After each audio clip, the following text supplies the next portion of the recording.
à ń fi àsìkò yìí sọ fún àwọn ènìyàn wa wípé nípa rògbòdìyàn eléyìí tí ó ní lọ́wọ́ pé àwọn kan ń fọwọ́ sí ìwé wípé àwọn fọwọ́ sí pé kí Tinubu kí ó jẹ́ olùdíje fún ipò ààrẹ ní ọdún 1993 tí wọ́n sì lo orúkọ Yorùbá Nation Now ìyẹn YNN wípé YNN ò fọwọ́ sí ìwé òfin kankan tàbí fi ara mọ́ pé kí Tinubu kí ó lọ fún ààrẹ orílẹ̀-èdè Nàìjíríà.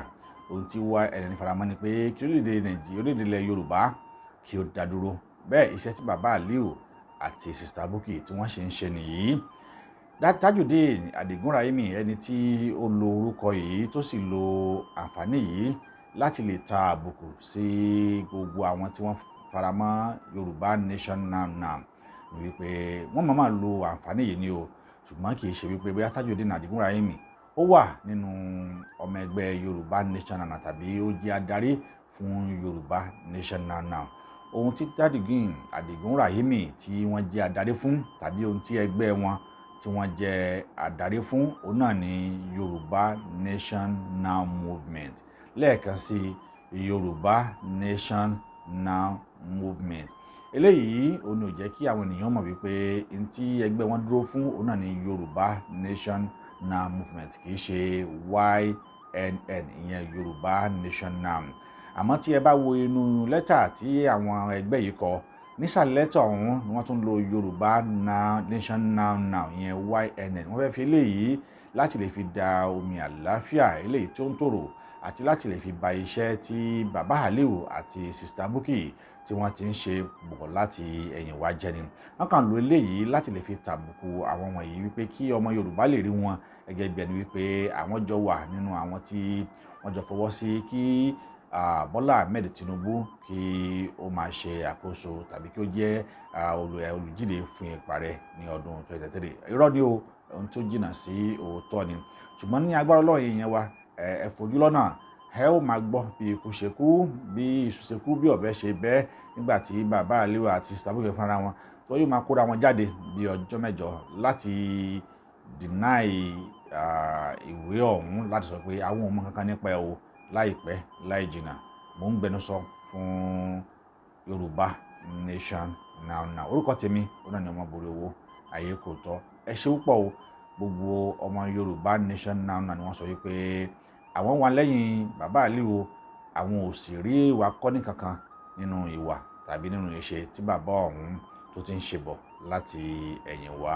Ọlọ́run yóò sì ràn wá lọ́wọ́ o. Ẹ ṣé púpọ̀.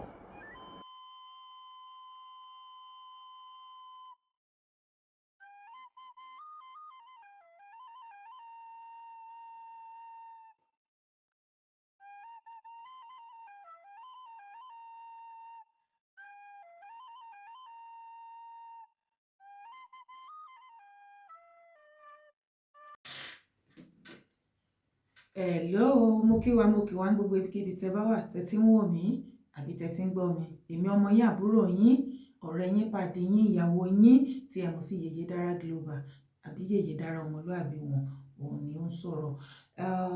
Mo ní kí n ṣe àlàyé díẹ̀ sí fún fídíò tẹ̀ṣẹ̀ gbọ́ tán yìí. Disclaimer.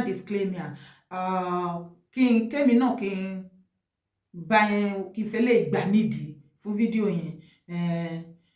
Only Yoruba Nation Now petition and referendum grassroots awareness campaign press release. Yoruba Nation Now YNN disclaimer. This is Yoruba Nation Now, not YWC or YNN movement, run by Tajudeen Rahim and co. Nǹkan tí wọ́n jẹ́ kó yé wa bí ni wípé Yorùbá Nation Now ó yàtọ̀ sí Yorùbá Nation Now movement. Ọ̀tọ̀ọ̀tọ̀ ni group yẹn. Yorùbá Nation Now òun ni àwọn ẹgbẹ́ tí wọn ò darapọ̀ mọ́ pé wọ́n fẹ́ lọ sí ọ̀dọ̀ Tinubu, tí wọ́n láwọn wà pẹ̀lú Yorùbá Nation dé òpin. Yorùbá Nation Now movement ó ní ti Tajudeen ti jẹ́ àtàwọn kọ́kọ̀sẹ̀ tí wọ́n tún papọ̀ pẹ̀lú YWC tí wọ́n ní àwọn ń lọ campaign fún Tinubu. Ẹ jẹ́ kí sáré ka kíní ní ìṣẹ́jú méjì fún wa. Wọ́n ní to all our Yoruba brothers, sisters, mothers and fathers worldwide, we send our sincere love and solidarity to you in the name of our Almighty God. Amen. Bí wọ́n ṣe kọ síbẹ̀ nìyẹn. We are reaching out to you all to set the record straight, as it has been brought to our attention that a certain group, namely YWC and YNN movements, who claimed to be supporting the Yoruba cause for a sovereign nation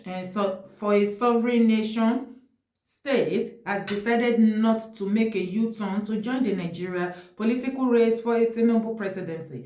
We want to make it very clear to all Yoruba worldwide that Yoruba Nation Now, YNN, is not the same as YWC or YNN movement, and we have no connection with this group whatsoever. Yoruba Nation Now, YNN, is in full support with the campaign for a Yoruba sovereign nation. Yoruba Nation Now, YNN, is a registered Yoruba diaspora organization for the sole purpose, success and progress for the lives of our Yoruba people at home and abroad.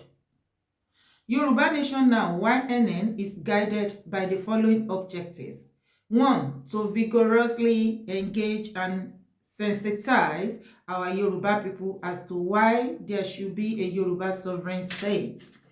We religiously believe that self-determination is not a call for war or violence. It is our fundamental human right. It is our responsibility to educate our people, I guess. So, let's go in. YNN movement. Ó yàtọ̀ sí YNN. Yoruba Nation Now. Ní UK náà ló wà. Ó yàtọ̀ sí Yoruba Nation Now movement. Yoruba Nation Now movement ni ó belong sí TJ. YWC group belong sí TJ. Yoruba Nation Now kò belong sí TJ. Àwọn ò sì darapọ̀ mọ́ politics. Wọ́n dúró fún Yoruba Nation. Ìyẹn ni àlàyé tí wọ́n ṣe fún wa níbí. Mo kàn fẹ́ fi àsìkò yìí bẹ̀ wá náà ni wípé ìwọ tí o bá ìwà nu Yoruba Nation tí o bá mọ̀ wípé àsìkò tá wà yìí situation tó ṣẹlẹ̀ ó máa ṣẹlẹ̀, then I am sorry. Òtítọ́ ni mo mọ̀ tí mo lè sọ. Torí àsìkò tí wọ́n ṣe campaign oríṣiríṣi nǹkan ló ń ṣẹlẹ̀ nínú movement lọ́wọ́lọ́wọ́. Nǹkan tẹ́mi kàn mọ̀ ni wípé ìwọ tó bá nígbàgbọ́ nínú Ọlọ́run tó sì nígbàgbọ́ nínú Yoruba Nation movement, ọ̀rọ̀ ẹnu wa má jẹ́ kó rẹ̀wẹ̀sì báyìí according to bí ọ̀pọ̀lọpọ̀ yín ṣe ń sọ. Ìwọ fúnra lára ẹ má dúró de ọ̀rọ̀ ẹnu agitators media. Fi ara balẹ̀ kó wo gbogbo bí nǹkan ṣe ń lọ. Tó bá belong sí group kan, wọnú group yẹn kí ló ń ṣẹlẹ̀ ńbẹ̀? Ẹ rí wípé ọ̀pọ̀lọpọ̀ ogun tó ń ṣẹlẹ̀, àìmọye group ló ti dàrú. Àìmọye group lẹ ṣe wà ńbẹ̀ tẹ́ ti dàrú lẹ́ni, ṣùgbọ́n tẹ́ gbà fúnra yín, tẹ́ attack ara yín left right center, tẹ́ dọmọ yanu àwòsá tí kì í ríra wọn àbí tí kì í gbọ́ra wọn. Èmi á sọ fún wa wípé ẹ jẹ́ ká calm down. Ẹ jẹ́ ká calm down ká lè mọ òtítọ́, ká dẹ̀ lè gbọ́ òtítọ́, ká dẹ̀ lè mọ àwọn tó really ń ṣe movement yìí wholeheartedly ní àsìkò yìí.